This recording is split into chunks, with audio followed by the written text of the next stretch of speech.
Thanks, dear, for meowing. Fucking. Oni, you are not Sammy. Yeah, your PNG is wrong. Is mine correct? Oh, I thought you were saying I didn't get to be Sammy for the day, and I was like, huh? No, you have the wrong PNG today. Sammy. While Oni is correcting, little sprite you have. While Oni is correcting this, hello, welcome back to another episode of TOT. We have all of my players today and a cat. Meow. Thanks, dear. Meow. We, why am I getting Duolingo ads integrated into the chat box? Oh, that's Sin's fault. I have been doing a lot of Duolingo as of late. Subscribe to earn drops. I'm already subscribed to Shame. What the fuck is that?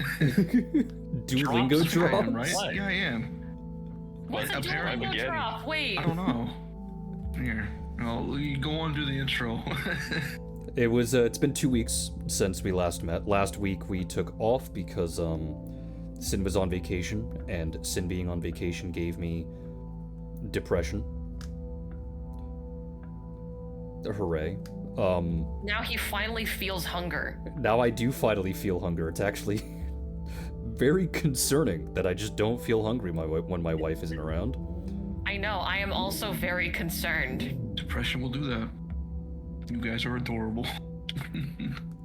I wasn't depressed though, that was the thing. Liar. He's codependent. Yeah, it's codependency, not depression. Whatever. Same thing. Same thing. Alright. Well, you know what, just for that, Rosin, you're the one that has to detail what happened last session. Alright, last session was the quote-unquote one-shot session. Each of us got to play the role of a towns member from the town of Dunesend. We were tasked with rescuing our actual main party, the player characters we normally play, as we stepped into some miasma and were kidnapped by cultists.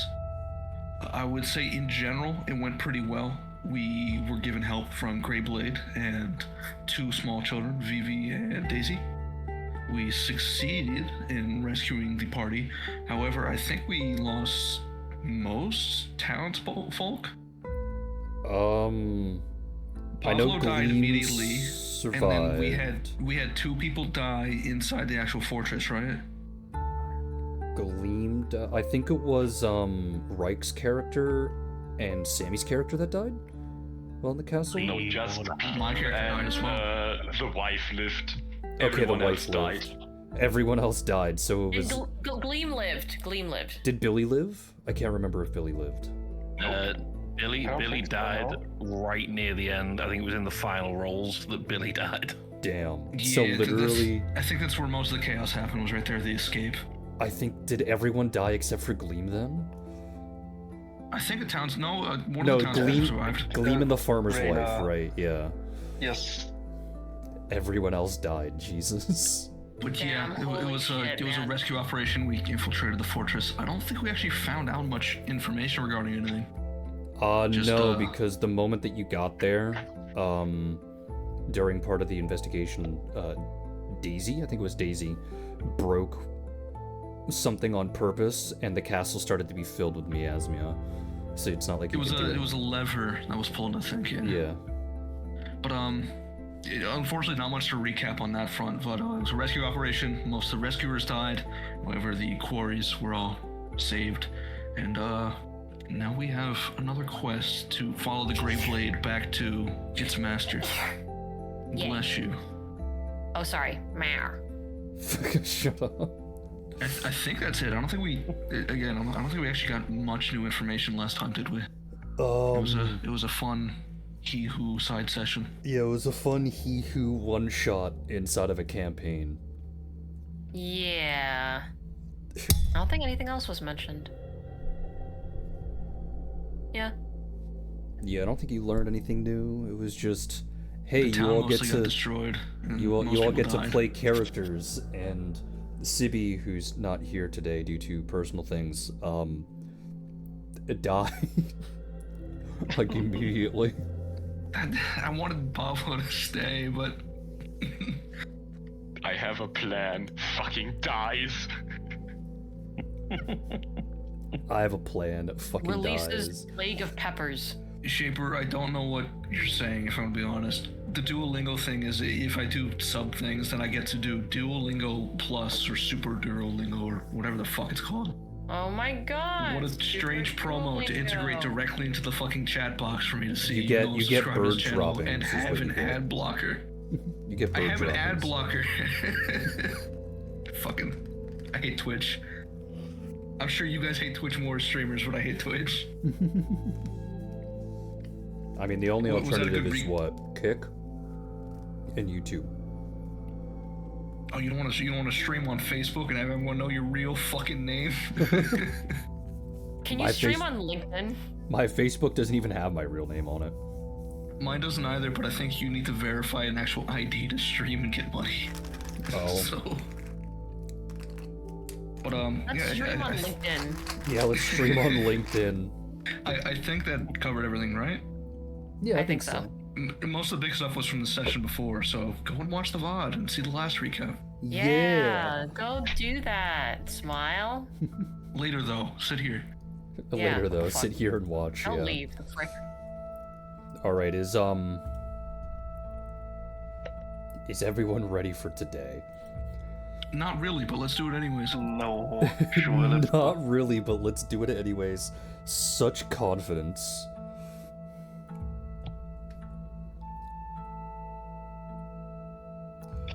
Alright, so as per usual on go, we will start the music, right? Okay. 3, Oh, 2, 1, go.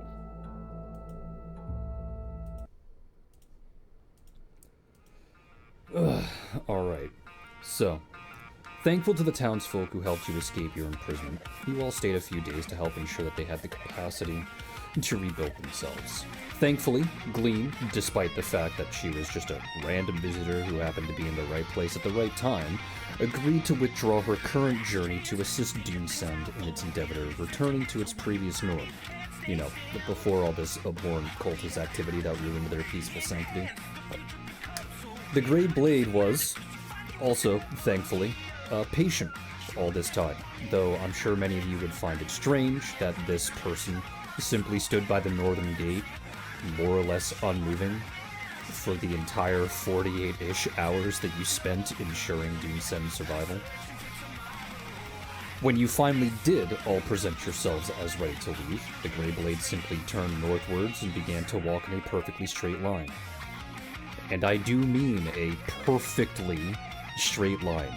Unwavering, unflinchingly, they marched north, only stopping whenever the group got tired and needed to set up camp, which I would argue was probably rather frequent, due to the fact that a good portion of you are heavily pregnant, to which I think Sibby is, if I recall correctly. Who else? Guava is. Guava. Sammy's always pregnant, right? Guava Sammy's always pregnant, yeah. I think Roxy is too, Sylvie. Is that it? Is that it? Only like 5 people? Only 5 people? 5 people currently. Currently, On yeah. a cross-country foot journey? Ridiculous. Well, while everyone is still, a few months away from giving birth, when you left Dunesend, it obviously doesn't make the journey any less easier. Especially since the one who helped with most of the heavy lift... there we go. The one who helped with the heavy lifting, most the last time, being Hissy, is no longer present. So, the northward journey itself took a few months as well, due to the fact that these frequent pregnancy-related stops happened. Not to mention that there were other difficulties and various moments of frustration that you all faced along the way. For example, the Grey Blade never helped with any hunting or scavenging, due to their insistence of refusing to get lost. While they did stand still and wait patiently for everyone whenever such a thing happened, they never helped. There were also other times when the Grey Blade simply walked through certain obstacles, be they boulders or trees. And I do mean this quite literally. That they were an 8-foot creature that simply obliterated the landscape in front of them as they pushed through it like some unstoppable object, leaving whatever destruction was left in their wake. And you had to deal with that from time to time. Are we still in the Ashen Wastes? Yes, at the time being. What's wildlife like here? I'm not going to answer that question. I just want to know what we're hunting. I mean, you're That's in the all. desert. Ask the fucking nerd about deserts. Okay, now recently created deserts. Tell me what lives there. Sin, we're talking about you. The fuck? No, you're the nerd about this. No, I'm not. I'm not the one that watches Fine, we have habitual regular videos desert- about we- desert apparently biomes this- and aquariums and I baking thought- your own. We're on the edge of a crater. I'm just wondering if there's Not many anything alive things here. actually live in the desert. Most of the things that live in the deserts are insects and reptiles. But if you're talking about animals to hunt, I mean, like there are desert rabbits. Sure, there are coyotes, sand cats. You see the help of a small chameleon with a cowboy hat.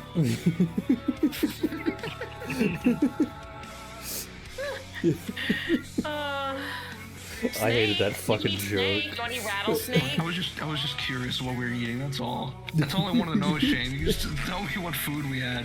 Such a butthole. Sorry for asking for more lore in your beautiful world. I can just imagine the guys coming back from hunting. Hey babe, it's scorpions again.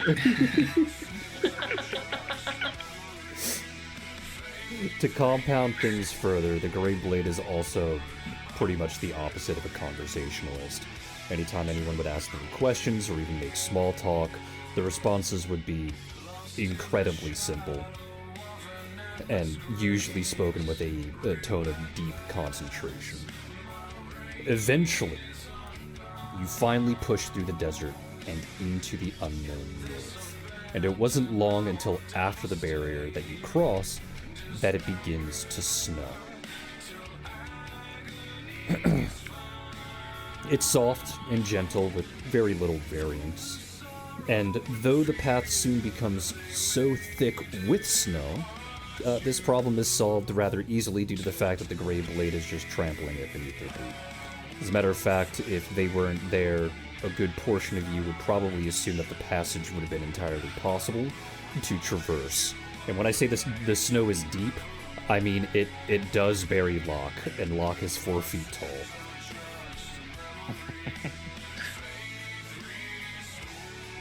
I think the only one who can walk through it perfectly fine without issue is unironically Sylvie. What is that? Spider free to do magical things. Oh. As long as it's not magical, I can move just fine. Damn it.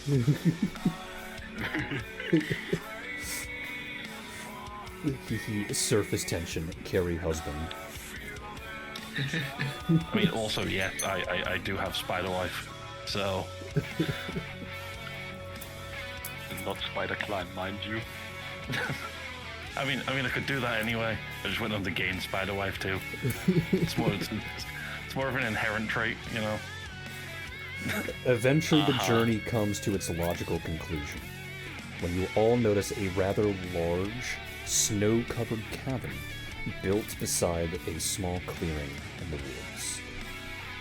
The Grey Blade walks towards it, with silent determination. And for the first time in this long journey, they begin to walk at a much faster pace, as if they are impatient to get inside. At the door, the Grey Blade knocks once, and then turns to handle the walk inside.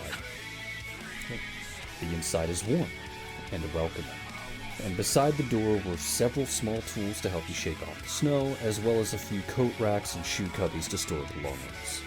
The Grey Blade takes the time to clean themselves in snow, but obviously refuses to take off their armor, and after you all do the same, be it happily or reluctantly, You follow after the behemoth through the entrance in the hallway and into a large living room. Pinned across the walls are various drawings, some made with markers, some made with crayons, some painted, and some simply scribbled out with colored pencils, but all clearly done by younger hands. To your left, next to a fireplace, sat a figure who turned their head over their shoulder when you all walked into his presence. "Ah," he says, when you all get a good look at him, and you can see his signature features: white hair and violet eyes. "The heroes are here." His tone is melancholic. Soon after speaking, he climbs to his feet before turning to face the group proper. Before any of you can respond, Vivi pushes her way to the front and shouts out, "Birdman!" before rushing over to him, leading across half the room to hug him as tightly as she can. Amy simply gives a smile in return before returning the hug and gently stroking her hair, to which give me just a moment to actually send over the image of this particular individual, so that you don't have to actually look at the stream. There we go.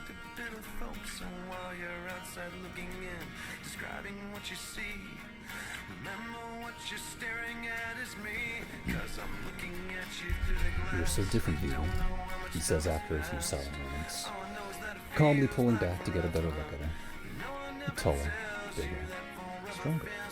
Vivi, of course, proudly shows herself off, flexing her muscles with a big smile, striking a few poses all the while, to which Amy indulges, playfully squeezing at her arms and repeating his compliments, until he notices Daisy, who's quietly observing the both of them. His slight smile returns and says, "Oh, I see you need a friend as well," to which Vivi excitedly explains that that's her sister. And then after a small back and forth and effectively forcing Daisy to get closer, she starts up a one-sided conversation to explain the story as to how Daisy came to join the party. Amy silently nods along, expressing multiple responses from time to time to indicate that he's listening. After a few minutes into the conversation, he does look up at the rest of the group. His smile slowly fades away as he studies each of your faces, seeing the varying levels of confusion and anger, though a frown only appears when he finds that Guava's on the verge of tears, and Roxy is defiantly turning her head away. You all then watch as Vivi interrupts her conversation. He tilts her head and asks, "What's wrong, Birdman? Why are you sad?" To which Amy looks down at her, doing his best to rebuild his smile before saying, "I'm just tired. I didn't sleep well last night and was about to take a nap before you all showed up." His head then raises once more, with his gaze turning to the Grey Blade, Avalon, to which the Grey Blade nods to his summon. "Could you take the children to the back? I'm pretty sure they'd love to find some place to sit and eat." Vivi's eyes light up at this, but she says nothing, only waiting on bated breath for what comes next. Amy then walks over to the nearest table, pulls a book from it, before presenting it to Vivi. A few of you that are close enough to see the title see a title by the name of Lost Under Blue Waves, to which he then hands off to Vivi, explaining it's another book authored by Amy T. Gem. Vivi, of course, is more than excited before rushing over to the Grey Blade so that she can be escorted to the location that Amy mentioned before. She also drags Daisy and Zamani along with her when the Grey Blade finally complies, removing the quote-unquote children from the situation. Once again, though, before anyone else can talk, Roxy speaks first, calling him an asshole. "I know," he says, his tone dropping, not in anger, but to sorrow. "You've lied to us your whole life. You've lied to us our whole lives." To which Amy responds, "Only about myself. I'm sure you know my real name by now, that being Amethyst. I read your note too. You know the whole damn time?" "Yes and no." As he answers, Roxy snaps at him, demanding an explanation. He tries to say that it's hard to explain, but In her usual manner, she exclaims that she doesn't give a shit and demands answers. Amethyst nods along, taking the outburst in stride before continuing his sentence. I will try my best. I don't belong here. I'm not supposed to be in this reality. I've been trying to relieve myself from it for far longer than this universe has been alive. Part of that process requires certain events to happen. These events are not always the same. The orphanage is an example. The process requires something bad to happen there. And for you three to be the center of those events. But those events aren't always the same. His eyes then look up towards Guava. Sometimes it's not you that gets turned into an Omni-Q. Sometimes you take the place of Alice. His eyes then turn towards Roxy. And sometimes it's not the sorrow that you all went through. Sometimes it's easy. Well, easy, I guess, despite the fact that it's always terrible. He sits for a moment, letting the silence fill the room before he continues as his eyes drift towards Reich. The Kalnorian Civil War is another event that needs to happen. Sometimes it's not your family. His eyes then turns towards Catan. Though this is actually the first time that I've seen two family members turn against their fate. His eyes then slowly drift towards Locke. And the Civil War always concludes with the death of a mother. I apologize that it was Layla this time. Once more his eyes drift to the floor, and he says, though I do know that apology already means nothing. You're not the same as the last one. Most of you didn't even exist in any of the several attempts prior. He then moves to the nearby couch and sits on it, trying his best to relax. I know you probably won't believe me, but you are safe here. I'm not going to hurt any of you. His eyes then scan the group, resting every now and then on the several pregnant women that are there. Probably for the best, too, for some of you at least, to stay a while. I can tell that you're all going to give birth soon, and I probably would never forgive myself if I let you try and brave the unknown north during that process. His voice then falls silent one last time, giving the floor for all of you to finally speak.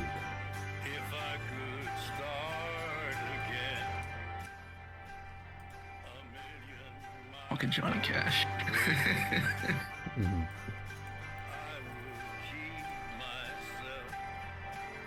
First of all, what do you mean sometimes? You're saying this is a repeating cycle of sorts? Yeah. Something that I repeat every single time I fail.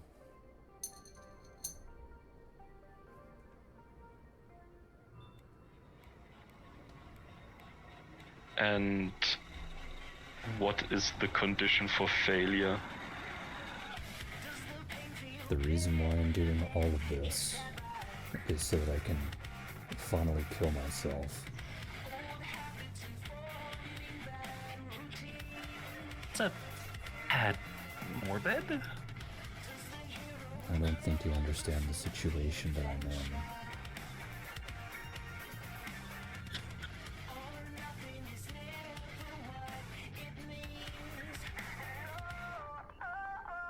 Then help Would you us. care to explain it? Don't really know if I can explain it, but Then try. who here is willing to get blood on their hands? I don't mind. I think everyone here has.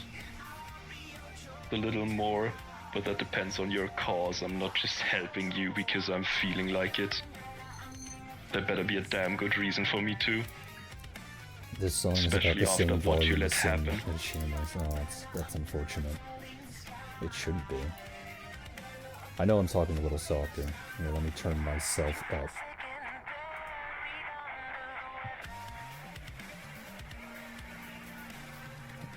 Hopefully that'll be a little bit better, Shaper.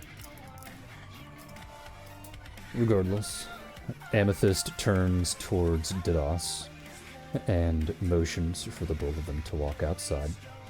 And when you do, Amethyst motions for you to take whatever arrow from your quiver and bring it up to his throat. You draw your bow, pulling back and then letting it through, and the arrow passes through perfectly fine. And you all watch as the expression of this man remains entirely unchanged, as blood pours from the wound, splattering against the snow that's outside, hitting some of you in the process.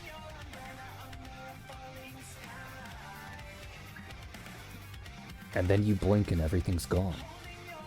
The wound never happened. The blood is no longer on your bodies, it's no longer across the snow. It's as if it never happened.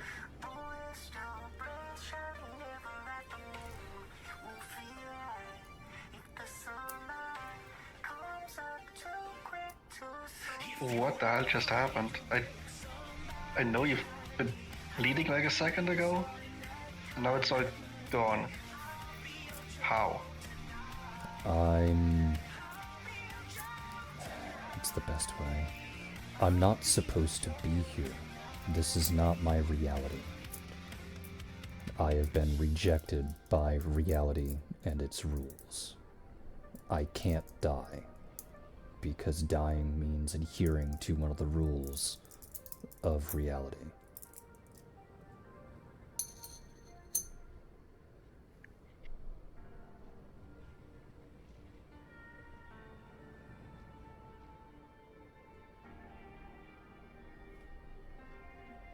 Yeah, that just sounds crazy, but yeah, this is weird. How did you get here? He sighs, and he goes, a lot of mistakes. Would you believe me if I told you that this iteration, your universe, your way of life is certainly not the first time that I've tried? Though I do hope that it is the last.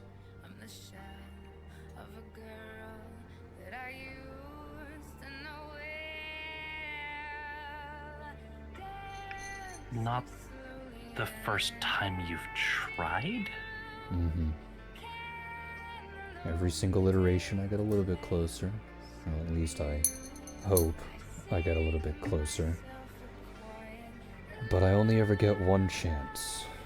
One chance to create the conditions that I need to allow me to die. And once those conditions are passed, I reset the universe and try again.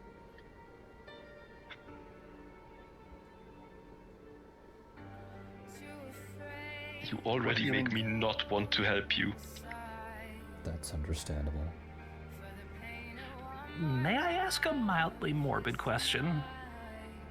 Sure. You say you've reset the universe however many times. What's happened to us? Like, do we change between redos? In a way. Sometimes it's another version of you. Sometimes it's not. Doesn't particularly require anyone in particular for your role, just a set of heroes. Some of you are new, some of you are not. You said of our family, there has only ever been one traitor. So I guess this is the first time I'm here then. Yeah, if you want to consider yourself a traitor to what your family is, yeah. No greater honor than being a traitor to that. A traitor implies that you're a bad person, but I don't particularly believe that. He then motions for everyone to go back inside the house.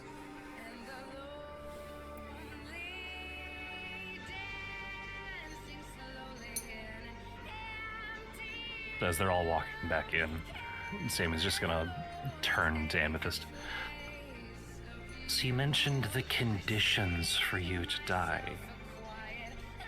What are they exactly? I can't particularly explain that, unfortunately, as me not telling you is part of those conditions.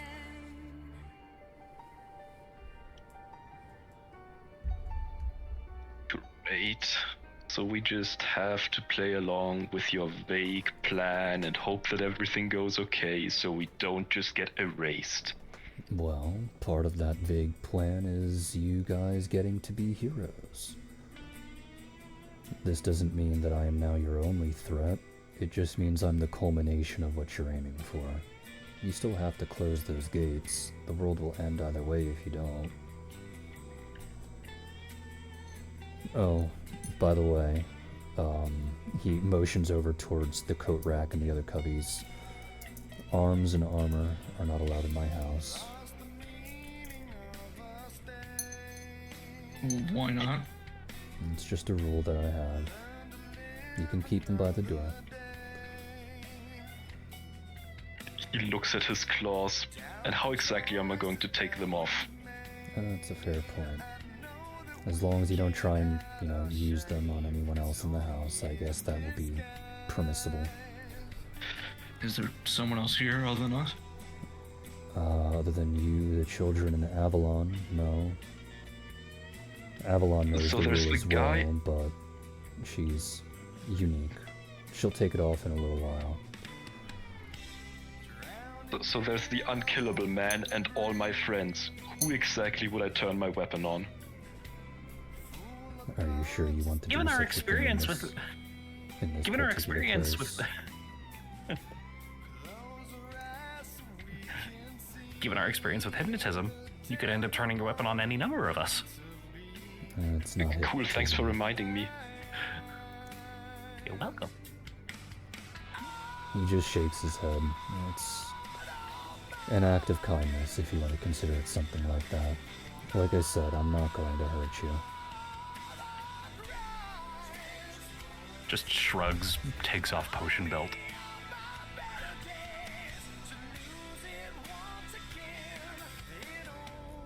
Though I'm sure you all have a lot of questions.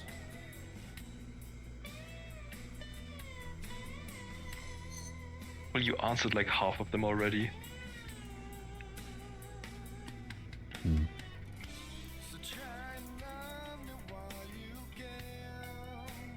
But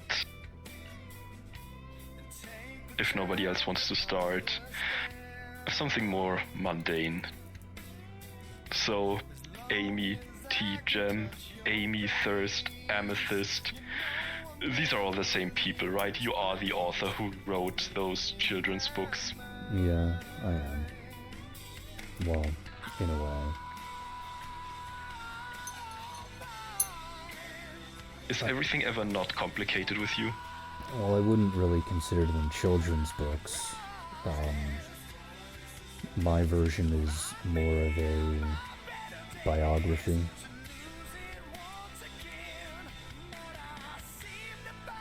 Considering I was there. I see. And so the place they all point to, Zamanu has done a bit of extrapolation and ruled it would be either here in the unknown north or in the Ashen Wastes, if I remember correctly. She only found 2. There's about 7 places that it points to. It's to help me remember certain locations for a rock. a rock? Yeah, it'll make sense later. I can show you at some point, you know. His eyes turn towards the pregnant people when you aren't carrying these loads. Well then. Not likely with me, but okay. What, are you going to get pregnant immediately when you're done? Ideally. With what husband? With my loving husband back home, thank you very much. Amethyst will simply roll his eyes and just say, okay. Don't you okay me? He means he's not here. It's okay, Sammy. Can you explain the whole doctor situation? I was just gonna talk over these two. He turns towards Rosin. What would you like an explanation for? Well, we've been hunting a lich. Not Doctor. And Birdman, evidently. You. Well, if I was a lich, then everything would be so significantly easier, and I wouldn't need your help because I can do it myself.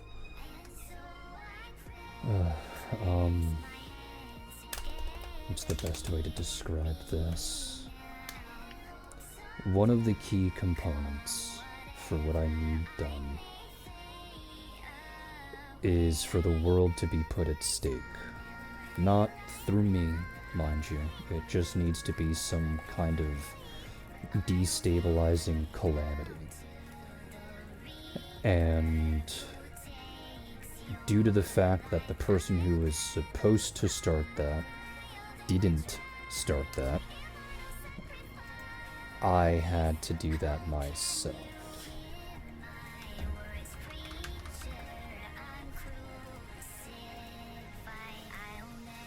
That is why Doctor is around. Who was supposed to start a calamity? You know him as the Golden Man, but I'm just gonna call him Richard. Is that okay with you? Dick, got it. Yeah, you can call him a dick too. I hate him. You know, what happened to Project 4? I dealt with that.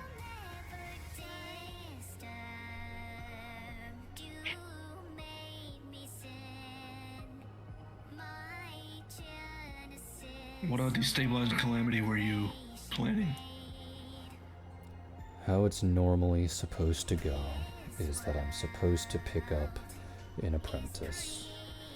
I teach them how to tap into some of the things that I can do, and through that they become corrupted with the power. It is them that causes the calamity.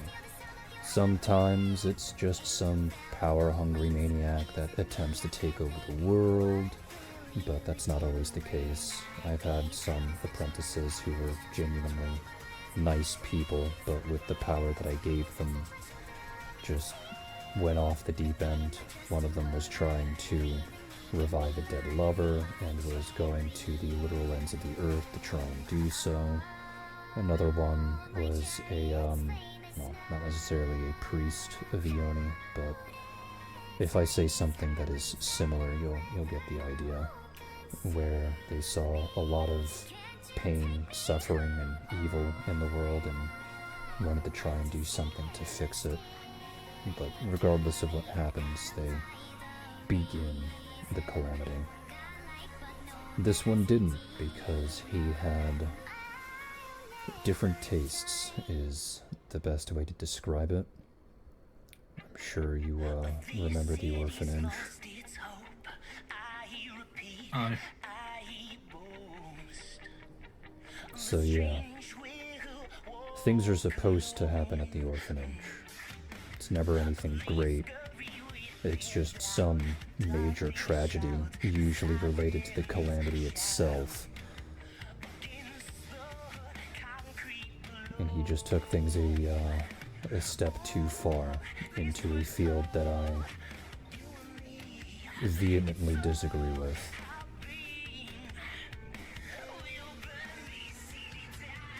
Rosen just nods. What was playing with Vivi?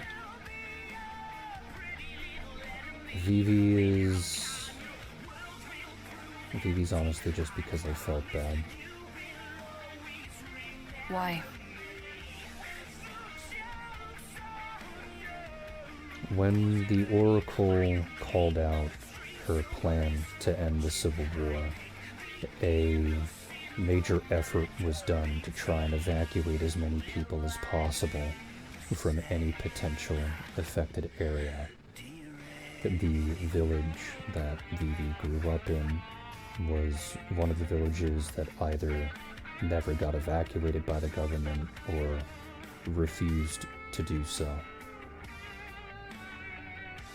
I just felt bad when I found a corpse there.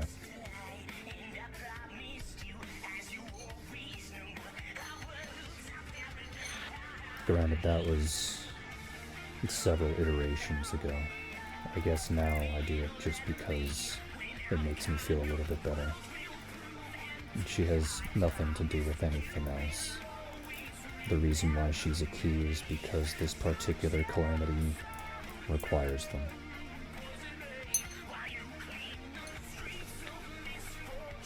What was the plan with Pierce? You mean the people at the church? Aye. No plan. Why give Vivi to them? I wasn't going to. I knew you were going to show up.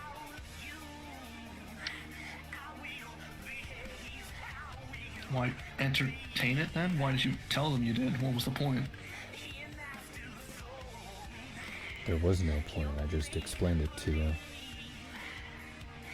If you I don't... If you didn't show up, I just wouldn't hand her over. If that's what you're asking. Why would you tell them you were going to? What was the point? What were they doing? Why get them involved? As I explained before, I needed to begin the calamity because Richard did not. That's the first inciting incident, if you wish to call it that.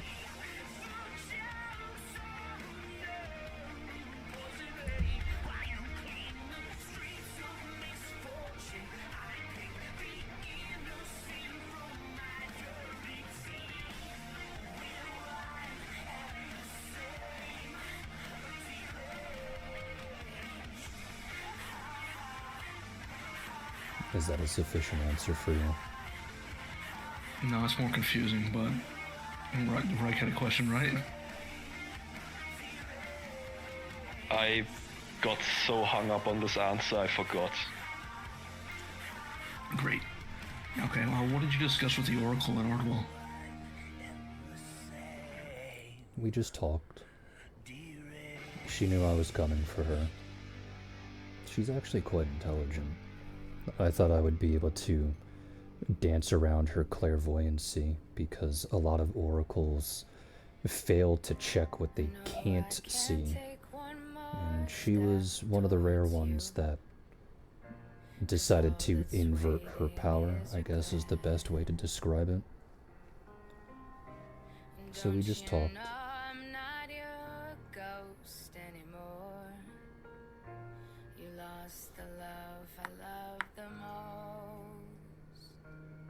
Was the ritual there part of the calamity? Yeah, it's the second inciting incident to finally put everything in motion.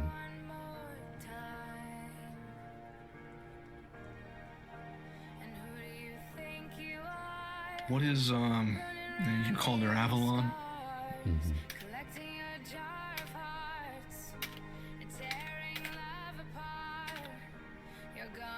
What's your What question? is she? I asked what is she?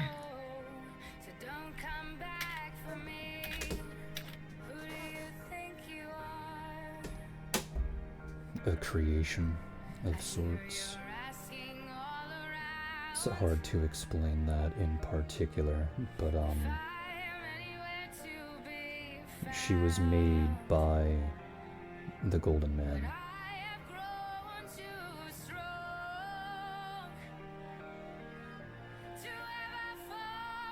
Before the Civil War, or? On a technicality, War? yeah. On a technicality, yeah. A little bit. No. I'm not the best with dates. The Civil War was 30 years long. No, I guess it was during the Civil War. But I guess you're trying to ask if she was specifically made for it, to which the answer is no. She wasn't. She was specifically made to be, his face will contort, and you'll see a veil of anger underneath the neutral expression that he's trying to have at this point in time. She was made to be a plaything for him, a wife of sorts. Don't like that. Why'd you code?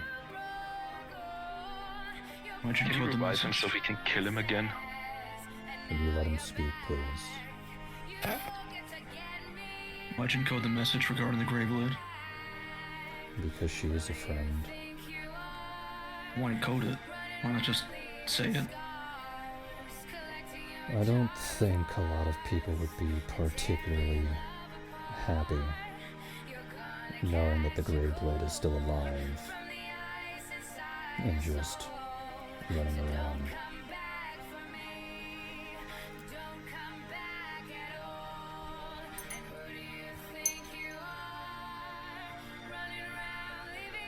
Does that make sense? Yeah. First thing in head is really. But she's not particularly dangerous. I made her join the war because it was the only thing that I could think of at the time to not only keep her away from him, but to convince him to allow it to happen. Because despite his personal intentions, he still was a cultist and believed in the old gods.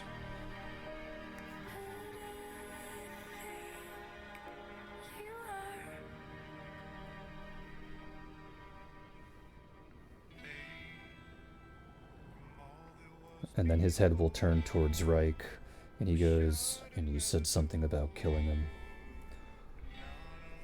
No, but actually you answered my previous question, which is why you set her upon joining the Civil War. Well, if you are curious, I actually don't know if he's dead. What do you mean by that? Well, I hope he is, but remember, he is my apprentice. So it's a very high chance that he survived. Though, if he did, he's probably severely weakened. He's not immortal like I am, just very powerful.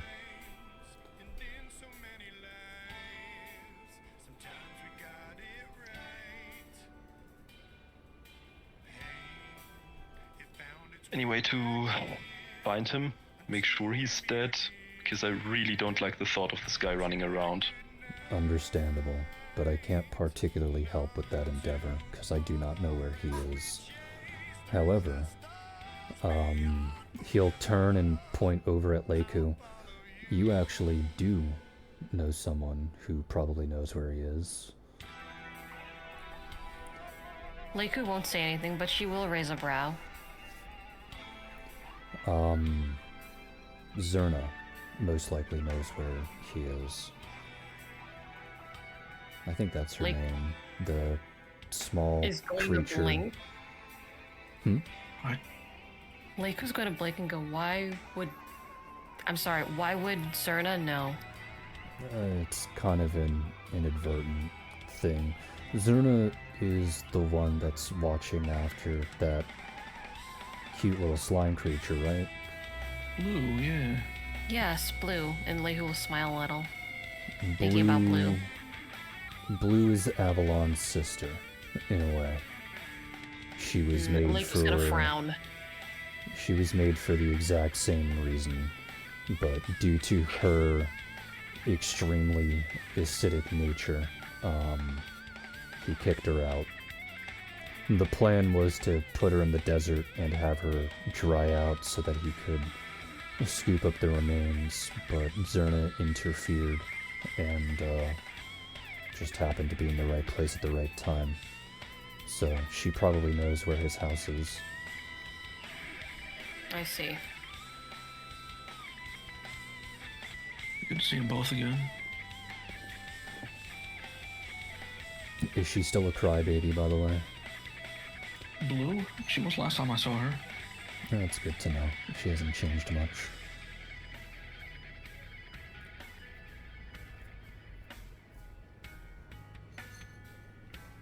When you see her again, make sure you give her some extra food from me, okay?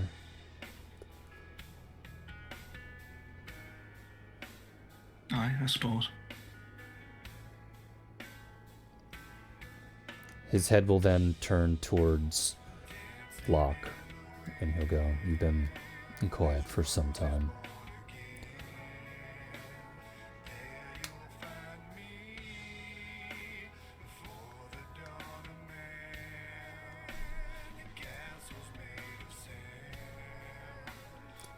Followed by more silence. I'm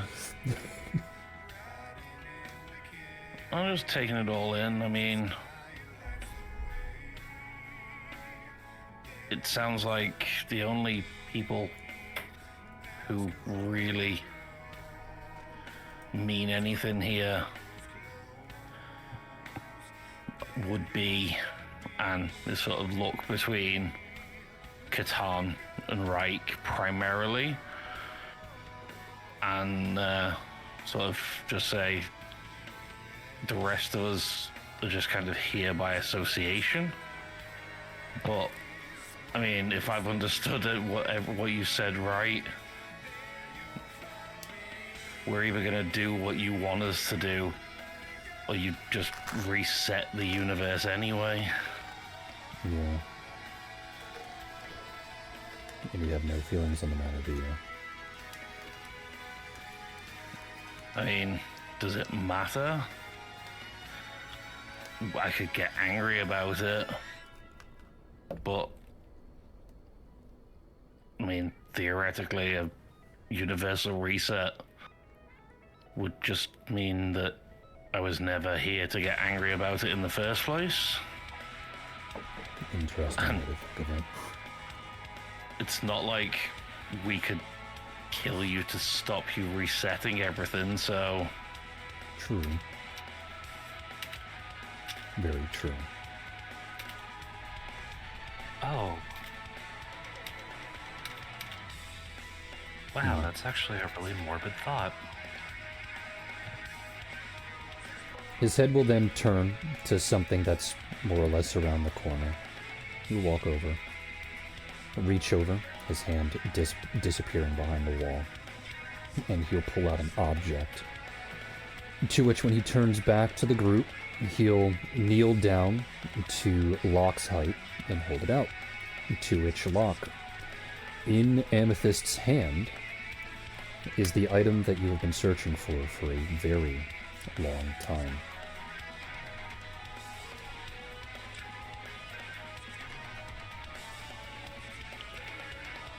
I didn't expect you to just give this to me. Well, I caught wind that it was relatively important to you, so why wouldn't I?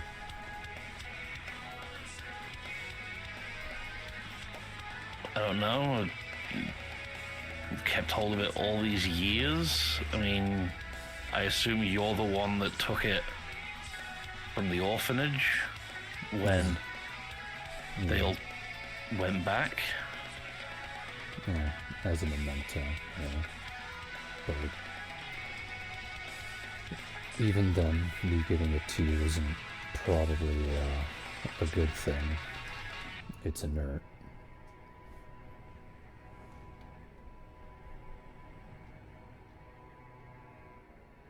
Okay. Then Thank you. This saves me some trouble. And he'll just reach out to take the circlet. To which Amethyst will hand it over quite calmly. And when you touch it, you do feel that it's inert. Whatever power that was in it has been completely and totally expended.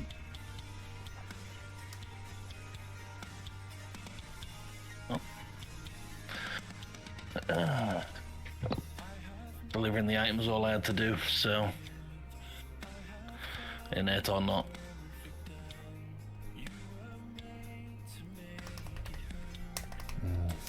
You're welcome, I guess.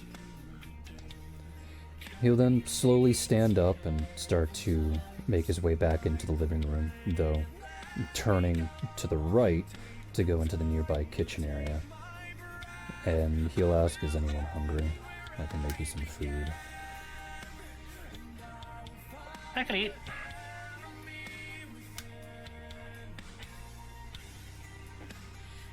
Catan is just going to nod his head rather slowly.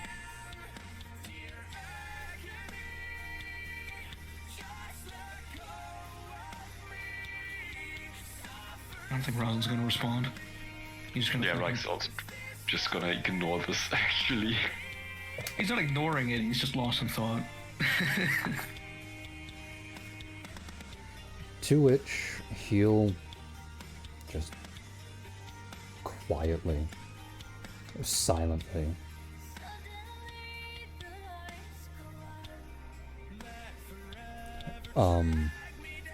grab what he needs to cook, to which he'll pause every now and then, looking at the group, and those paying close enough attention can tell that he's counting. And by the time he's done, he's effectively gathered pretty much all the ingredients that he needs to make pasta puttanesca, to which he'll begin. Ah, pasta puttanesca.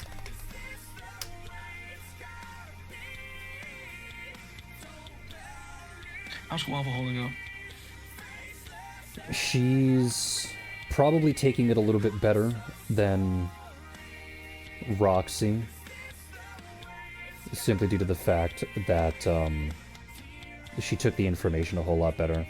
Roxy's been throwing a hissy fit pretty much the entire time. I love Roxy. I just love the imaginate. I love to imagine Roxy's just over in the corner, like, arms crossed, pouting, throwing a hissy fit. Kicking her foot into the ground, banging the walls every now and then. Just throwing a little temper tantrum. You know, very understandable, actually. He'll then scan the group one more time, and he'll go, I'm surprised he didn't bring Alice. It wasn't a safe journey for Alice. She's still a child. Understandable. Maybe I'll visit her in Kelmar instead.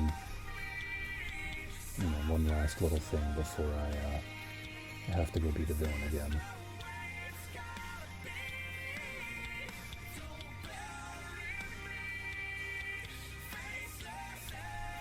Would that do more harm than good? This is Leiku asking. In one manner.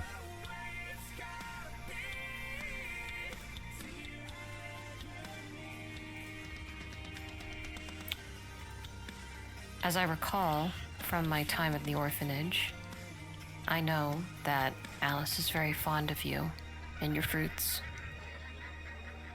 Mm-hmm. Would her seeing you one last time in Kelnor do her any good, knowing that you intend to die at one of our hands?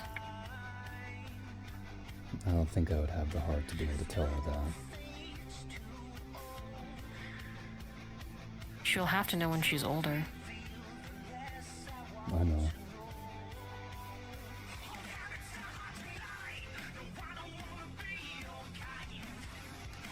So is that one last little nice thing for her or for you? It's a good question. but I don't consider a lot of the things that I do nice.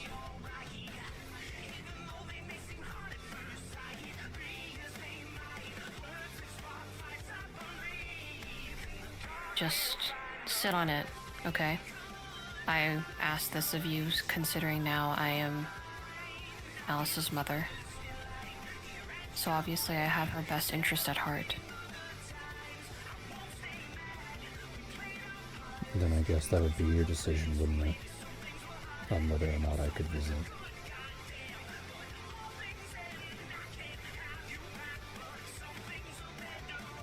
Yeah, it would.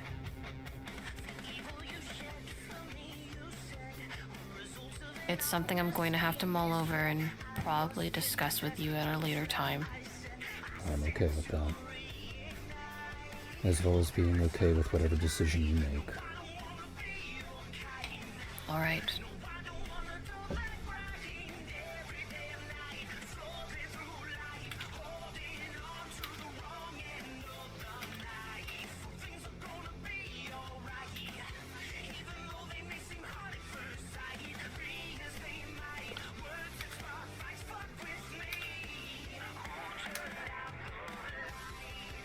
Are there any other questions?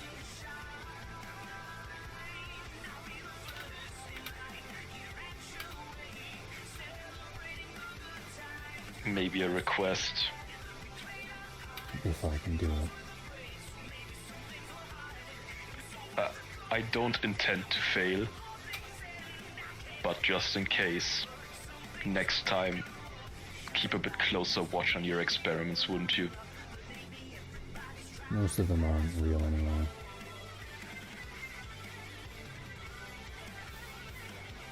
But they've been a real pain in the ass. Yeah, I guess that's true. Are The you Golden referring Man to was the very real. Well, the Golden Man's not an experiment. Vivi is an experiment. Semantics. It's not semantics, it's the truth.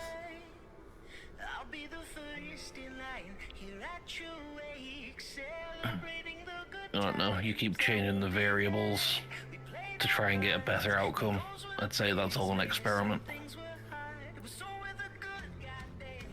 True, if you wish to consider it in that context. But regardless of that, he's still the apprentice. It's not particularly a variable.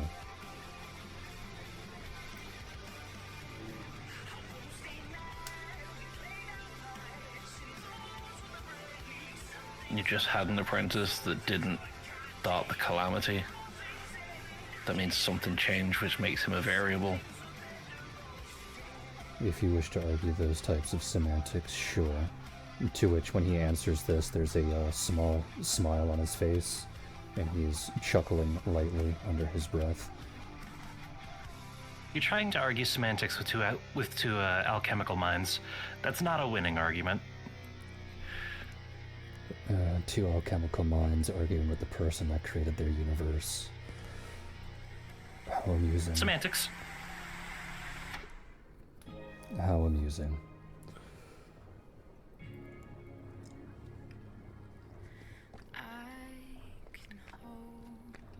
I do have one question that's bothering me, though, if I may. Are you asking permission to ask a question? You can't do this to me in character, too. Come on.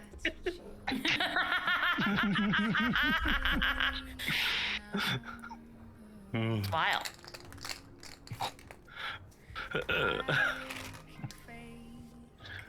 So you say that things have changed in between. There's obviously some variable that's causing things to be different this time around. Do you know what's causing changes of this severity? No. But I enjoy it. It's something different, at least. If it fails in the end, I'll be sad, but at the very least, in the meantime, I'll enjoy the ride for what it is.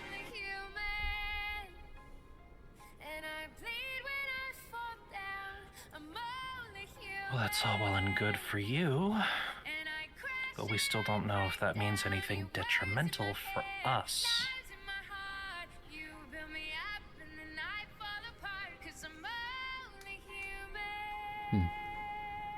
Could you repeat that, please? It's all well and good that it's entertaining for you. The problem is we don't know if it'll be we don't know if it's detrimental to us. Well, you won't know that until I reset the universe. Though I have a question for all of you. Do you hate me?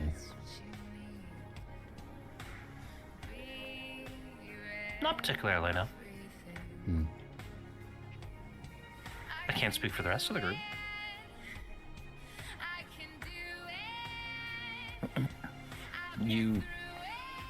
If you are truthful in being the one who created and resets the universe, that puts you in a similar realm as the gods. So, only as much as I hate the gods. The gods didn't do anything. The gods were once mortals. When I say I created the universe, I mean I created the initial scattering of particles and atoms so that they could all smash together to create this wonderful planet that you live on. A big bang of sorts. Correct.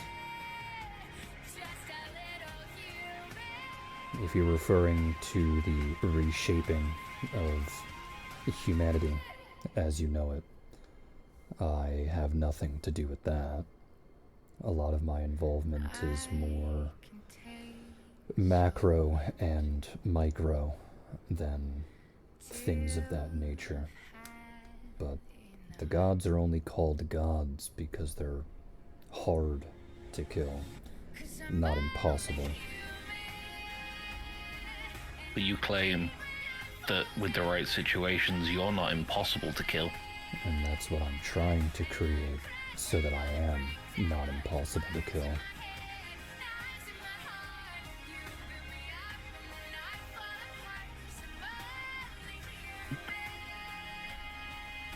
If I could tell you the exact length of time that I've been alive, I would.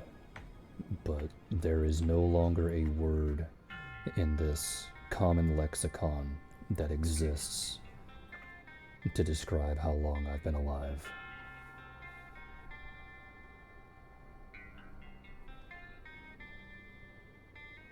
The theory itself is sound. Sam is just going to turn to Locke. It's like when we're experimenting with more reactive ingredients. We effectively have a given shelf life that causes variables within the formulas. That's pretty much what Amethyst is doing with the resets. Experimenting with new ingredients to try and find a new formula. Very true, but the thing to keep in mind is, much like when creating an extract, we have that moment before the final mixture is added to change our mind. As much as, you know, he's looking to create an instance in which he is killable, he has the power to reshape the entire universe in that moment before death if he decides that he doesn't actually want to die. What's stopping him from resetting anyway?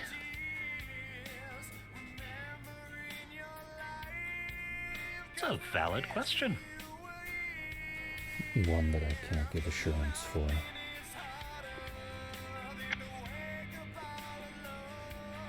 Of course not. I don't think I'd believe you if you told me that there was no chance you would ever do that. I know. That's why I'm not telling you.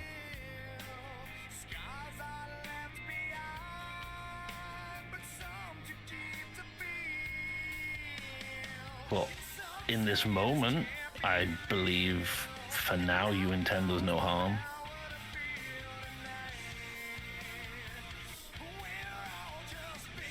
Would you believe me if I never intended you any harm?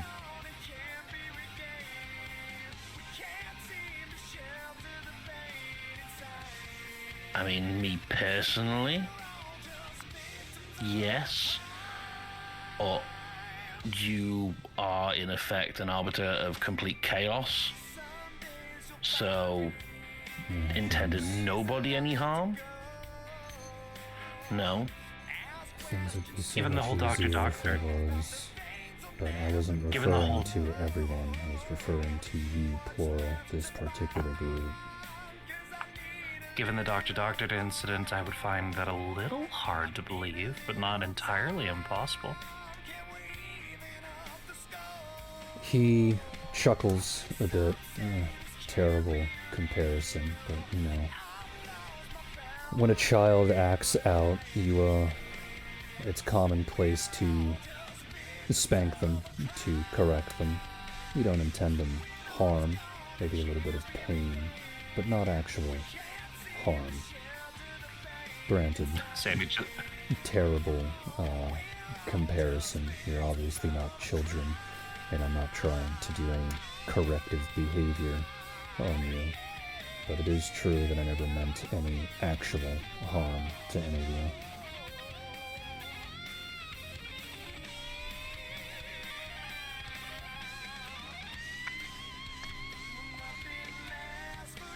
Sammy just snickers. Yeah, your comparison could use a little bit of work.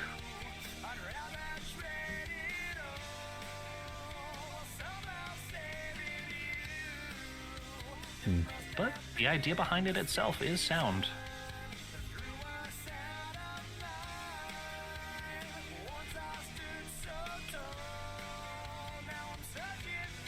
The rest of you didn't answer my question, though.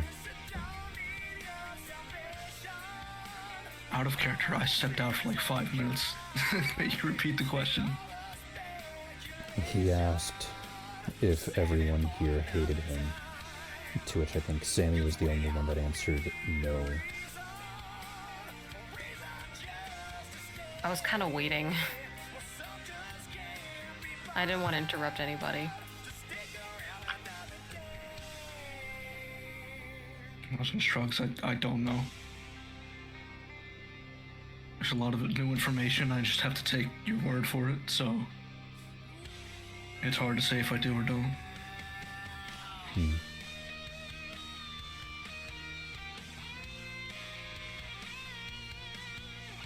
You're allowed to hurt my feelings if you wish to. There's nothing wrong with that. And I'm not above it, I just genuinely don't know. It was a comment directed at everyone, but thank you.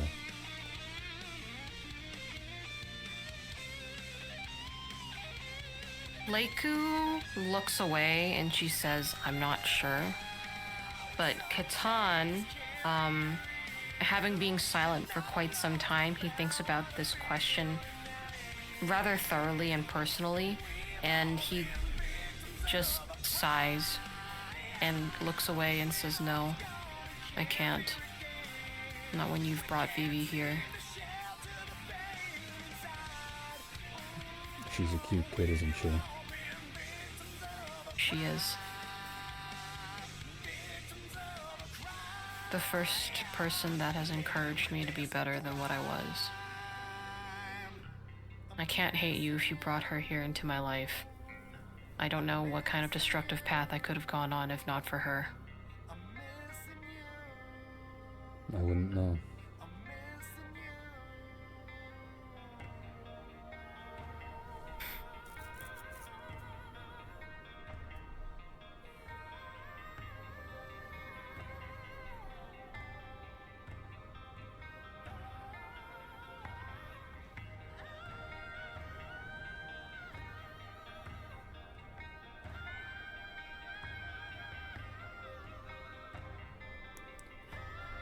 It doesn't take him particularly long for him to finish the meal and portion it off for everyone. Though as he does so, he asks another question, asking if you are all going to stay for the duration that it takes for the pregnant women to give birth.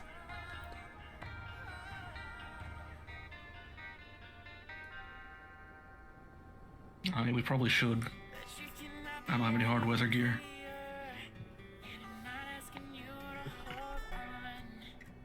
Yeah, going back through the north doesn't seem a good idea right now. I don't know. Is it better to travel through the north with pregnant women or with newborn babies? Well, the issue is that we'd have newborn babies anyway if we went traveling right now. Correct. It's just easier to handle it in an insulated cabin and then out in the snow. True. It's not an ideal situation, no matter which way you look at it.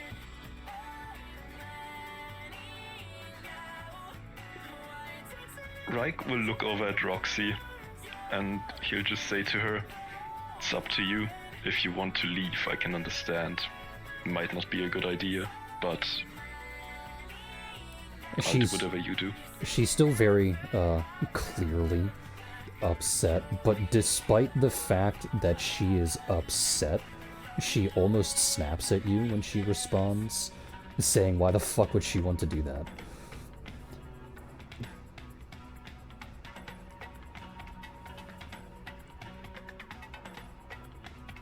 I don't know. Maybe we can't stand to look at him for 1 second more. To which she responds, "Of course I can't," while she is sitting on a nearby couch, eating the food that he presented to her, with her back turned to him.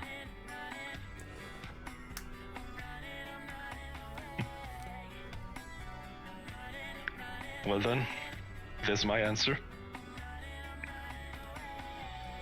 Amethyst just rolls his eyes and goes, "You know, you might be married to her, but I don't think you understand her as well as I do."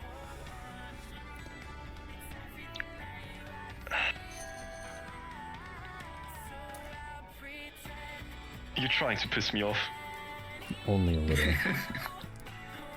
Is it working? I would say I'm gonna kill you, but that's not much of a threat to you. He smiles and goes, "Please." I hate you. Well, at least you're honest. What kind of bed would you like?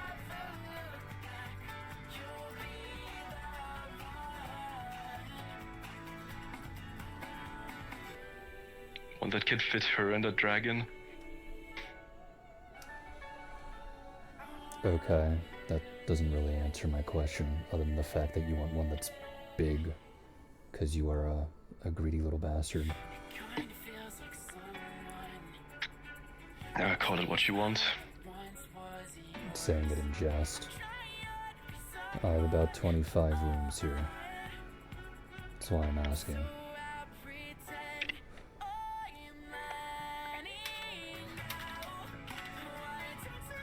I don't have any particular preferences.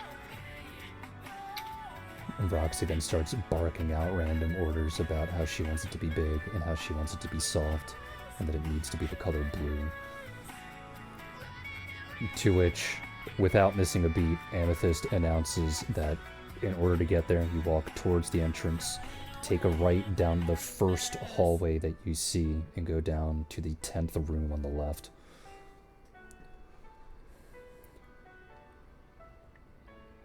To which she will huff, stand up, and then take her food with her as she goes there.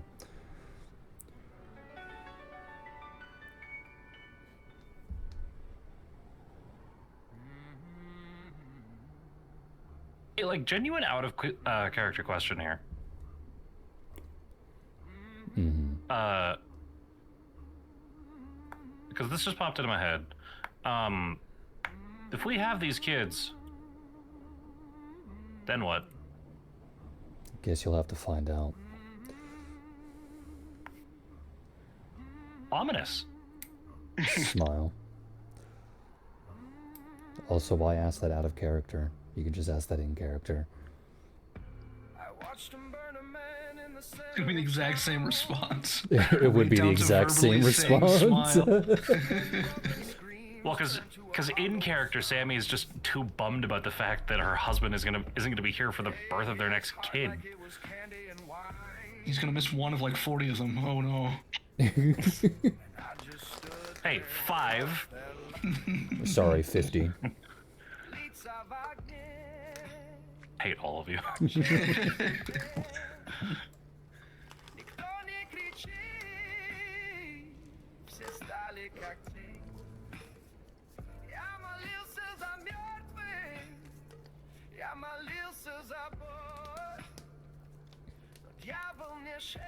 Every single time I listen to this particular song, I just imagine YGF being that meme of like, hey man, turn the song up, and the image is all distorted, vibrating back and forth.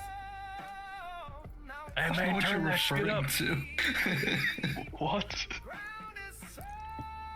It's because it's just the type of song that I just mean I don't know the meme. That's all. Well, yeah, I'm just saying the reason why I think of it is because I'm fairly certain that this type of music is in your wheelhouse. It's alright. It's alright. Not what I used to listen to, and not against it though.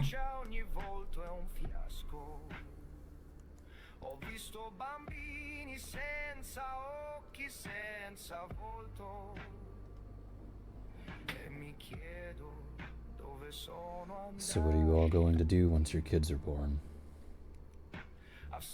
You have the whole world ahead of you. Well, we'd have to seal those gates. There's one kind of close to here.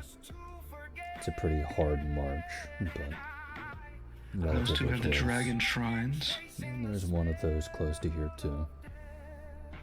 I still need to find a druidic circle. That one's pretty We're far gonna talk to away. Zerna. And she is also pretty far away.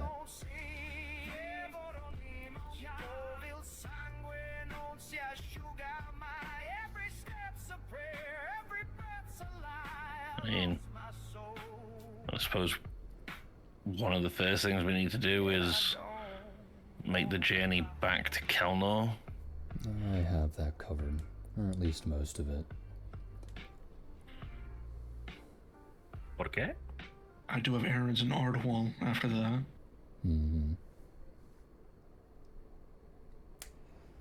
Well, like I said, there is a dragon shrine that is actually relatively close. I would say maybe an hour or two walk, a little bit more depending on the level of snow. But I can set that up for you if you wish to go there next. You just have to follow the unicorn once I catch them.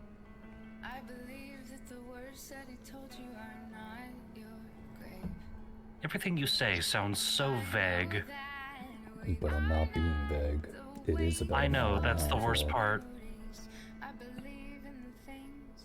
I don't know why you think I'm being vague. I'm being very clear with my instructions and intentions.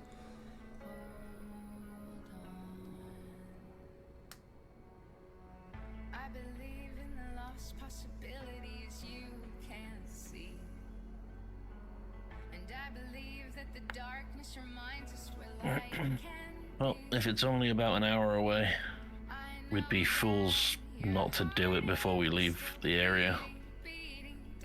It's up to you. From here on out, everything is more or less your choice and not some orchestrated event.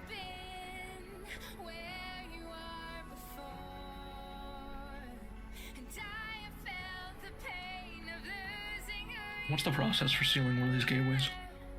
You can either open it by using a key and killing the god behind it, to which then the god itself will crumble. Or you can just destroy the gate itself, but that won't kill the god if you do.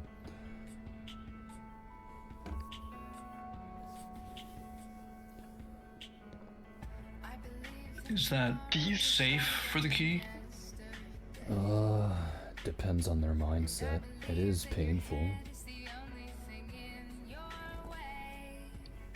And in many cases they do die, but if you're asking that in reference to her safety, to which he'll motion over to Guava, she'll be fine. I made sure of that.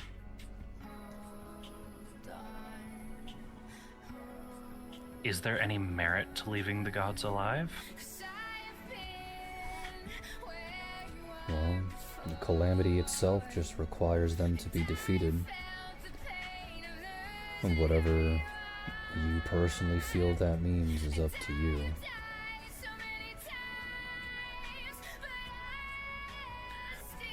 Helpful.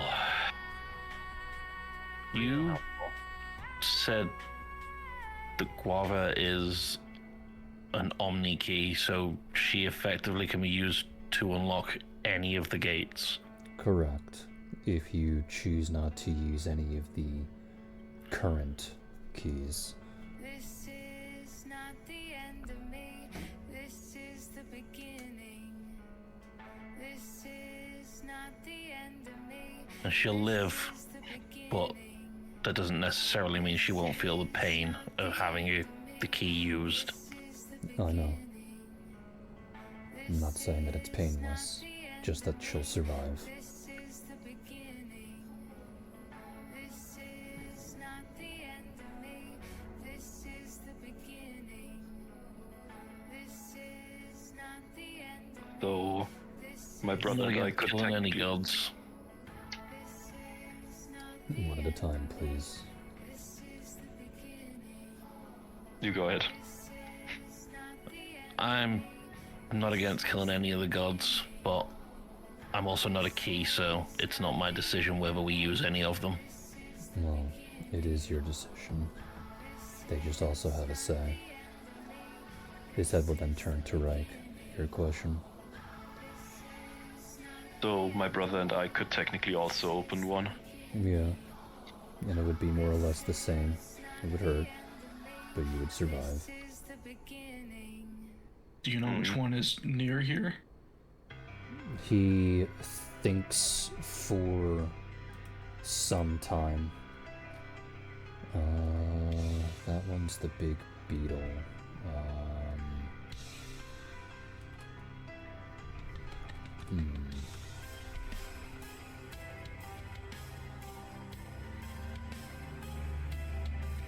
I think it's Oset.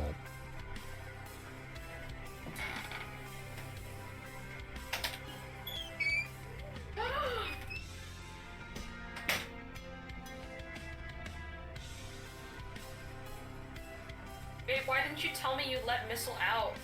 I was role-playing. Oh. Well, Missile scratched the door. Missile. Yes, I believe it's Oset.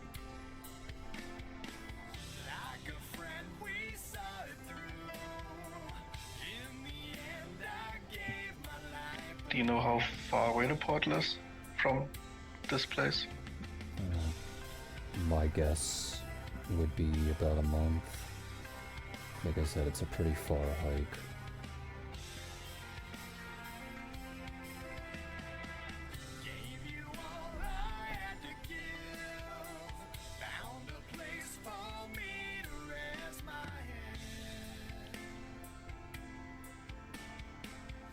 Do you think we're able to kill the old gods in our current state? Well, Sans the pregnancy. if you don't, you already know what happens. Though I guess if you're dead, you wouldn't particularly care.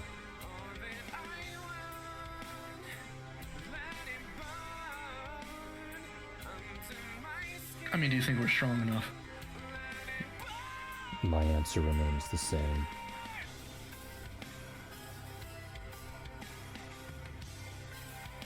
He has very little.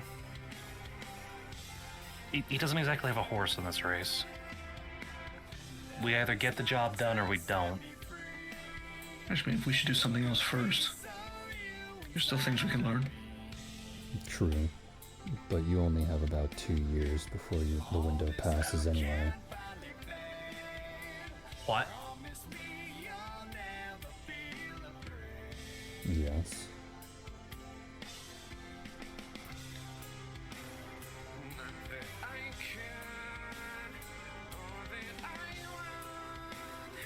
That's at least some useful information to have. Thought it would have been inferred that you were on a timer. but I guess I will state it explicitly. You only have about 2 years to complete this.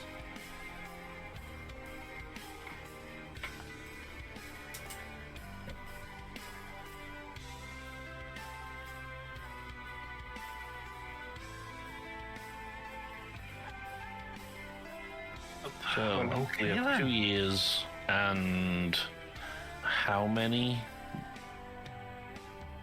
how many gods do we still have to kill, or at least destroy the gates of? All of them. You haven't killed a single god yet.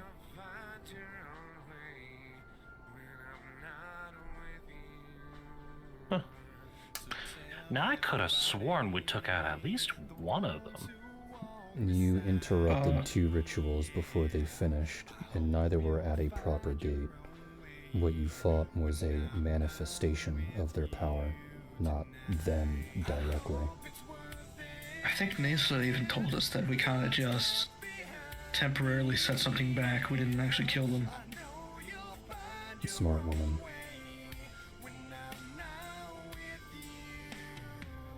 Well, in that case, maybe we should pay a visit to the gate that's up here. So we don't have to travel all the way back and back up. Dragon Shrine first. Of course, of course. Get our draconic friends here as strong as they can be before that. Okay, so we have 7 gods, 2 years. That means we have a little over 3 months per god to find each gate. Well, you have a map for that. Not the map that's The map the only problem. gets you so far. It's not the map that's the problem, it's the travel. Some of them closer together. Some are close together. I If you mean, study those books a little bit more that I've written, you'll find a couple of locations. They can help cut down on travel time. One's near here too, but that takes about a week to get there. Oh no. My Once- reading. You're a scientist. It's not in character. I know some ways that we can travel a lot faster, but I can't say I've really messed around with it, so I don't know fully how it works. Good luck with that. Like, was Kane still allowing teleportation in and out of Kelnor? The only teleportation that exists in Kelnor is connected to the Mercenary Guild. And That's what I'm referring You to. kind of have to be part of the mercenary guild to be able to utilize that. So yeah, that's the reason why you unless have you to all sail want to to Toronto apply to begin and do with. 2 hours worth of paperwork, Oh no, 2 Well, hours to cut down was on a month of sailing.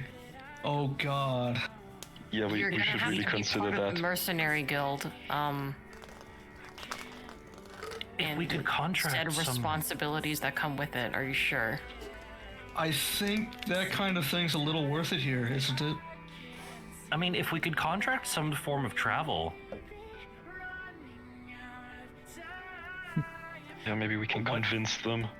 I will let you discuss on what you whatever. guys want to do next and where you want to go and how to handle it, because I have to go to the bathroom. I'll be back in like 5 Yes, minutes. yes. Fair. Go pee pee.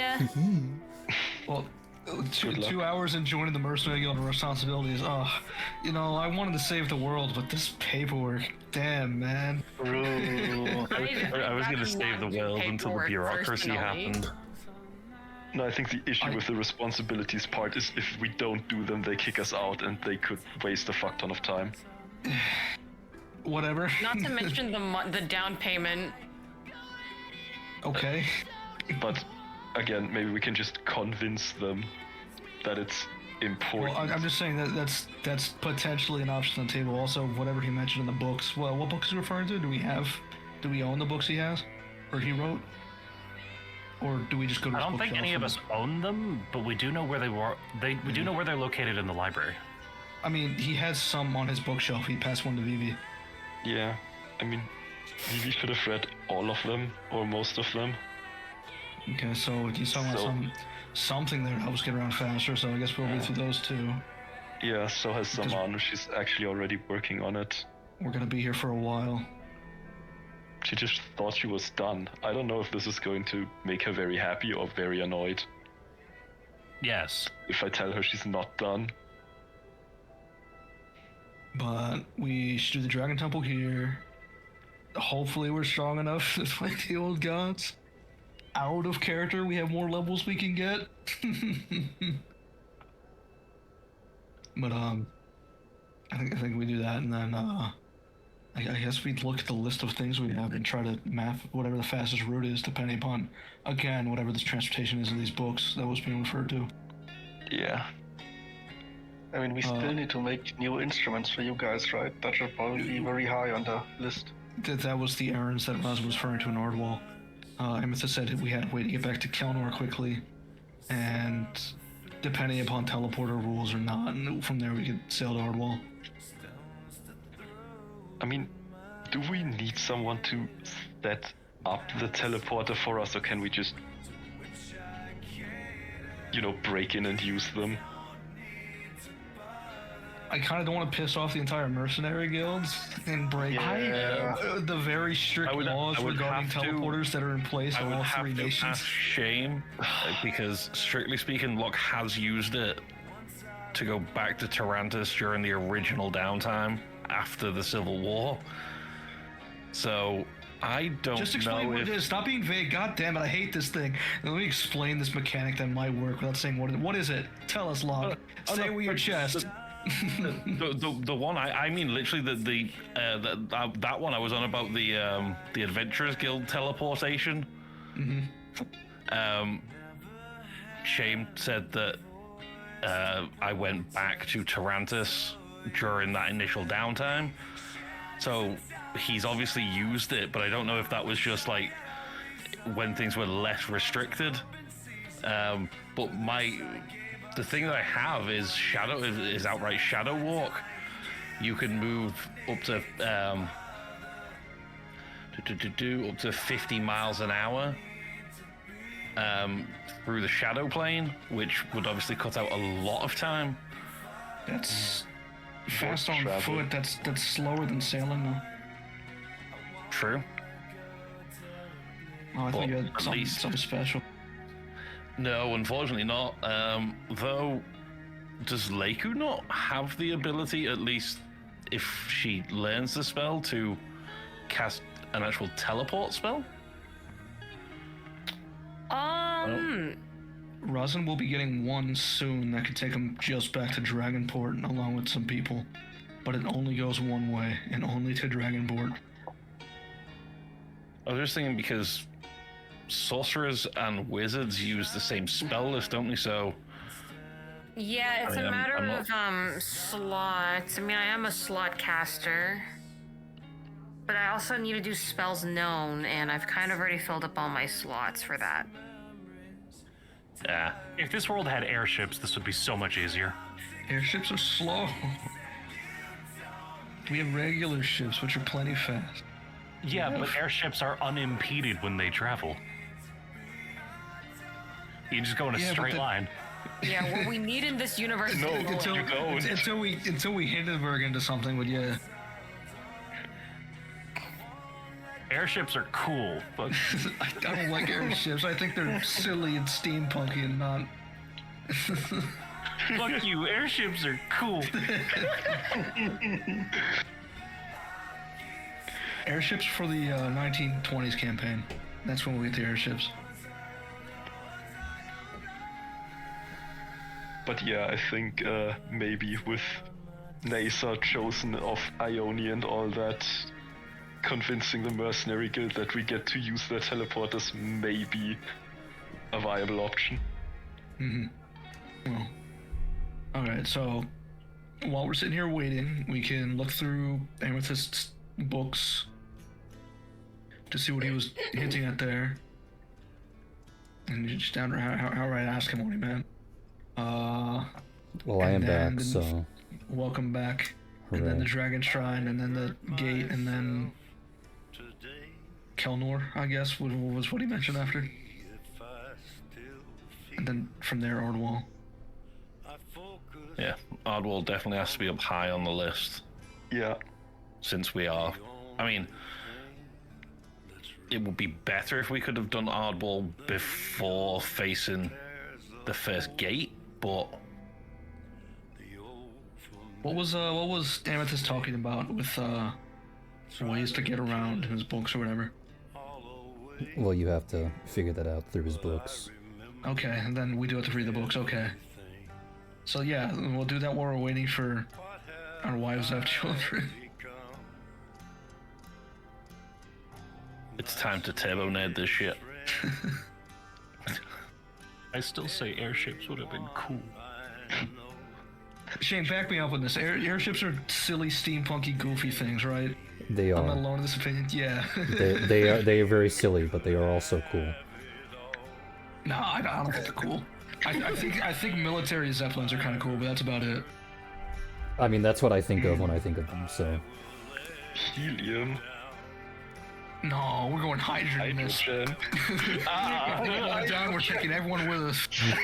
Last motherfucker. Sky pirates are cool. You're all wrong. Yeah, What's I wrong like me with my the ocean? some Final Fantasy 9. I was thinking Balthier from Final Fantasy 12, but 9 is also a very good I think the comparison. only fantasy airship I really liked was in the Leviathan series, where it's a giant living whale. That was pretty fucking cool. Man, I wonder why. What do you mean, why? Point autism. Boat nerd. It has nothing to do with boats. It's a bioengineer thing. It's a pretty fun little book series. I don't know if it holds up well as an adult. I read it when I was a kid. So World War I, all fantasy.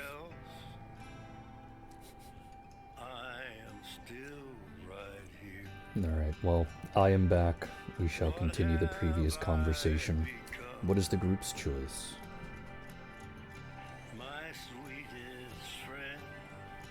Oh, we should head to that shrine soon. We do need to wait for our wives to give birth, I think. And be here for that. I like suppose, when are we expecting the first one to drop? to draw. Drop Why are you DLC saying update. it When's like the that? patch notes coming out? It's just the way we say it over here. That is, I refuse to believe that. Is that what, they don't say that in the UK. When's the Thank baby God the dropping? United States is seated. You do it, at least do it in my area. Big ass country. What No, the fuck? that is actually slang that I've heard my cousins say as well. That is Coming from the Canadian with maple syrup $100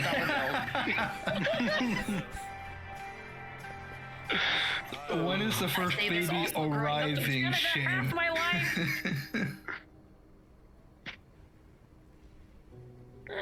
Ah. Could probably be one of Sammy's, right?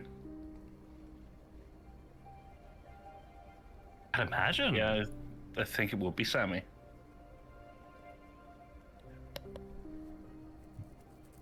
I think so. Assuming yeah. Leighton was proactive, and we all know that's probably the case. Yeah. Well, he was active.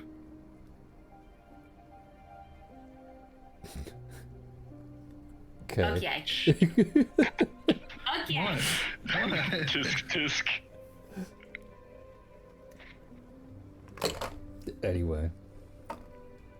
Amethyst guesses that the first kid will probably drop in about 4 to 5 days. Fucking. No. So, I'm it's gonna a rip my question ears then. off. Though he can't keep a straight face when he says that. If the shrine's only an hour away, do we want to go there within, like, before those 4 or 5 days? You wish to visit a dragon's shrine while you have people in your party that are heavily pregnant, 2 of which are extremely prone to stress. I know she'll be fine, and he points at Sylvie. She's made like a brick wall, but I don't know about the rest. I wouldn't say extremely prone. You almost bit the mayor's head off, because She was a bitch! She wasn't. My apologies. 3 people that are extremely prone to emotional outbursts. Oh, yeah, I definitely thought he was talking about Guava and Roxy. He was referring to Guava and Leiku, even though Leiku's not pregnant. I wouldn't What the hell? say Leiku was prone to emotional outbursts. What? You can't say that when I had my womb ripped from me and I was perfectly fine. He's making a joke. But good to know that so many people think that Sammy is emotionally imbalanced. Did we not just have a session where Sammy almost killed someone over a minor argument? She was a bitch! She wasn't. She really wasn't. Why are you talking that way about somebody who literally died for us? Yeah. So mean to Flory. But, alright, well, while we're waiting for that, then, which books should we start with?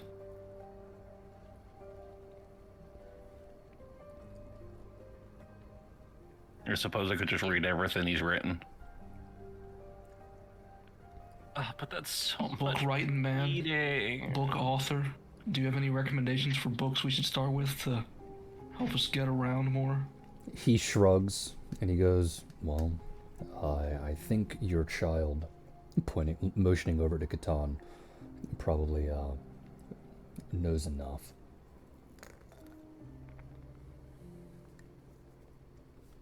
What's gonna happen with Avalon during all this? She was pretty intent on getting back here. Yeah, didn't you say that she was gonna get out of her armor and come in? Where? Well, I would assume that she's out of her armor now. She'll probably take a little while to get here. She doesn't normally leave her room unless she smells food. Wasn't she with the kids? Or did I misremember that? She is. Yeah. But, yeah.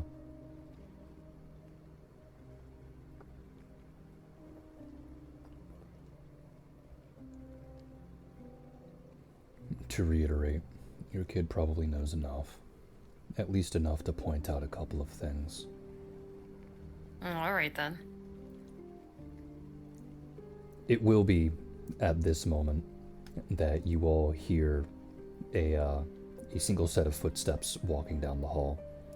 It sounds heavy, albeit not as heavy as to what you're used to from someone of that size. And a couple of moments later, an 8-foot-tall woman walks around the corner,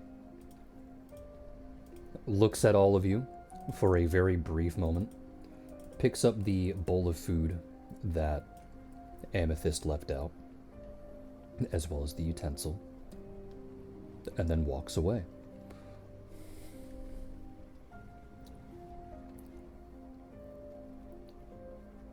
My word. She's very pretty. Mm-hmm. Just be careful not to say things of that nature around her. Duly noted. I guess that's what Nasa was seeing with the lines. Yeah.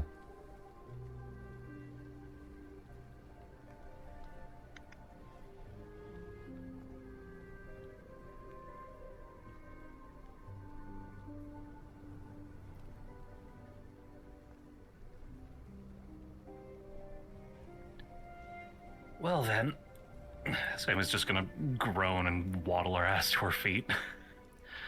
If we're all done discussing, I need to lay down. And what kind of bed would you like? Anything absurdly soft. The softest bed in the house is in the left hallway, first door on the left.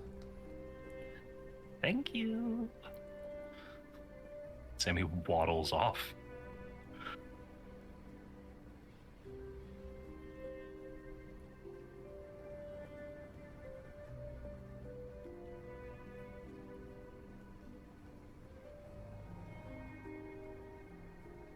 Is there anything I suppose else? we should go and rest as well. If you And wish.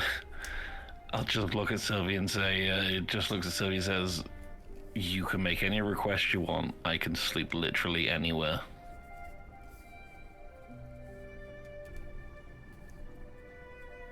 Sylvie simply shrugs and starts to march down the hallways and simply inspects each of the rooms until she finds the ones that she wants. Why do you have so many rooms?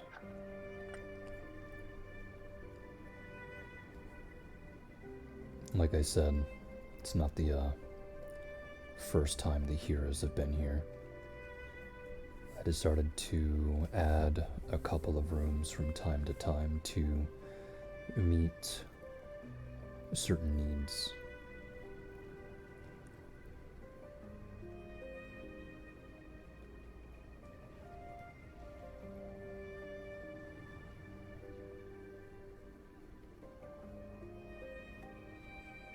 And the logic is sound.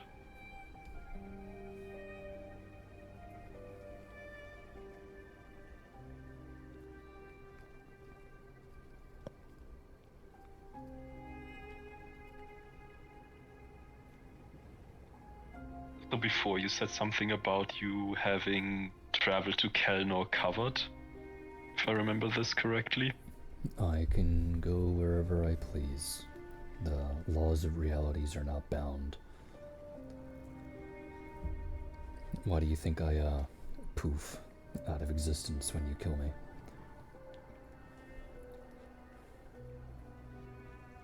To appear as if you've been killed to keep this charade up. Well, yeah, there's that, but you never questioned how that works. It is quite literally a puff of smoke, and you never found that abnormal.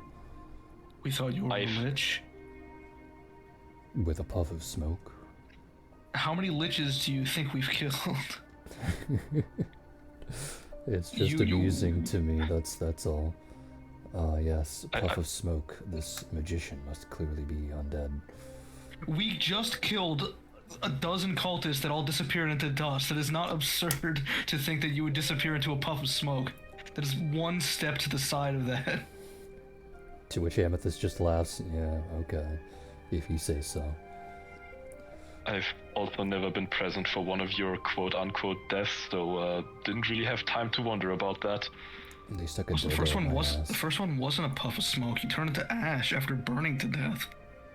Oh. That's a perfectly reasonable thing for a body to do, if I'm going to be honest. He thinks for a moment. I guess some of the timelines are merging together in my head. It has been some time. You weren't the ones that shoved the giant dildo in my ass, right? What? The what now? Okay. No, but that sounds like it would have been fun. Okay, different timeline then. Sammy's not here. Sammy waddled away. Yeah, that's Oni speaking.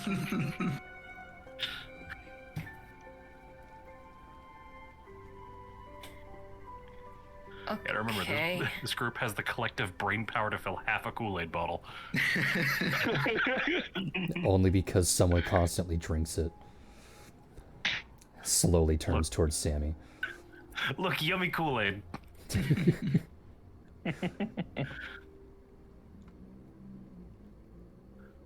I'm like, well, you've been walking all day. What kind of bed do you want? She goes to open her mouth, closes it, and then looks up at Amethyst, and Amethyst nods along. Right hallway, fourth door on the left. Okay, Rosin, we'll begin to take her there. She can walk, but yeah, I presume you and her would go together. Mm-hmm.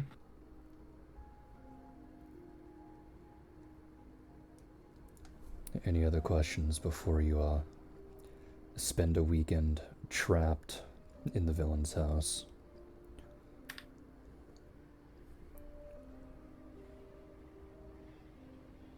Nope. Nope.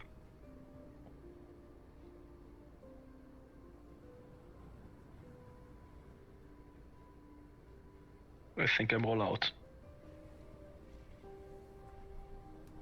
Everything seems pretty much covered to me as far as I'm aware. Then I guess that will be where today's session ends. Wow. Unless there's anything else that anyone would like to do. Because the next session, I presume you guys said that you wanted to go to the Dragon Shrine, right? Mm-hmm. Yeah, exactly. Correct. Yep. Nothing that Leiku or Catan would do in front of the other group, the rest of the groups, you know. Mm-hmm. All right. Short session today. Thumbs up, I guess. Smile. Did we fuck something up or forget something? I thought, oh, this might have been a long one. I presumed you guys would have a lot more questions, but I guess you don't. Oh. Rip. Rip. The other times that I have done this, it has been like almost 6 hours worth of questions. How many other times did the campaign get this far? 4. Oh, I didn't know you ran it that many times. Damn. This is why it upsets Sin so much, because that was one of them for her. She got to this point, and then the group collapsed. Oh. Yeah. Was that the dildo group? No. Finally! I'm here. Well, technically it's not this point. She knows what comes next. She's very excited for the Dragon Shrine. I am very excited about the Dragon Shrine. It makes me very happy. But that's because she's a nerd. Because of Yeah. the bees. I like bees. I don't like bees. But what the fuck? that'll be the end of today's session. So, I would like to thank you all for being here. I'd like to thank you all for coming out. I hope you all enjoy the rest of your afternoon, evening, and good night. Goodbye. Goodbye. Good night. Hi, everyone.